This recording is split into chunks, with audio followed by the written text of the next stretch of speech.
Atgimimo mokykloje surengtų mokomųjų pratybų metu imituotas gaisras antrajame aukšte esančiame fizikos kabinete. Apie nelaimę informuotas bendrasis pagalbos centras ir jau po kelių minučių prie mokyklos atskubėjo priešgaisrinės gelbėjimo mašinos. Mokytojai nedelsdami iš patalpų evakavo moksleivius į lauką. Priešgaisrinės gelbėjimo tarnybos ugniagesiai kuo skubiau pradėjo gesinimo ir žmonių gelbėjimo darbus. Tai mokomosios pratybos, kurių metu stengiamės derinti veiksmus kilus kažkokiam incidentui, gaisrui. Šiuo metu pagal pratybų scenarijų tai buvo imituojamas gaisras mokykloje vienam iš kabinetų ir kaip veikia signalizavimas mokykloje pačioj viduje apie kilusį pavojų, kaip vykdomas mokinių ir personalo evakuavimas, ar žino mokiniai ir mokytojai, kur evakuotis, kaip saugiai palikti patalpas ir vėlgi, kur saugiai įsikurt, kol vyksta neutralizavimo kažkokie tai veiksmai.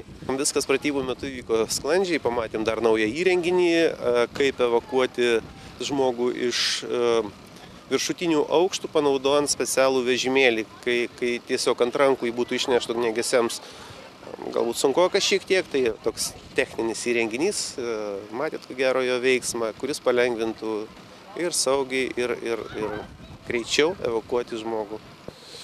Pasitikėjom visą komandą, kuri organizavo pratybas ir žinoma pasitikėjau mokyklos kolektyvų, kadangi prieš tai ir vaikai per žmogaus saugos pamokas buvo apmokyti, instruktuoti ir lygiai taip pat visi kolegos mokytojai žinojo kiekvieną smulkmeną, kaip evakuotis reikia, kad, kaip sakoma, sunku pratybose, lengva mūšyje.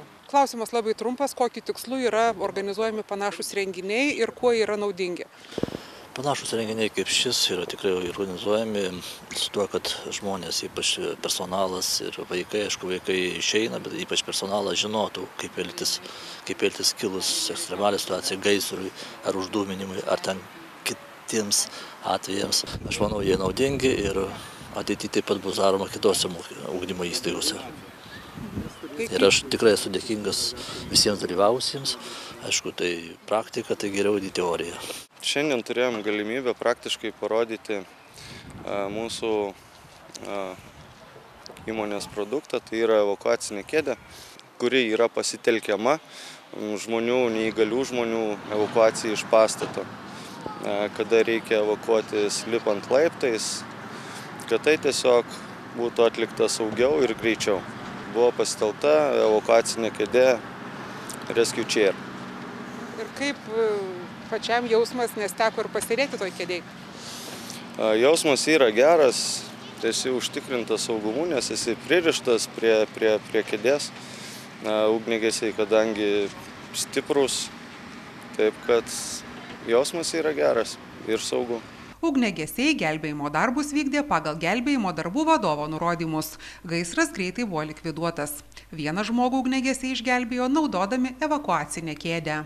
Pratybos praėjo sklandžiai, o po jų atgimimo mokyklos moksleiviams buvo pademonstruota ugniagesių turima gesinimo įranga ir technika, jie supažindinti su ugniagesių vykdoma veikla, atliekant gelbėjimo darbus. Pratybų dalyviai turėjo galimybę išmėginti ir naują evakuacinę įrangą.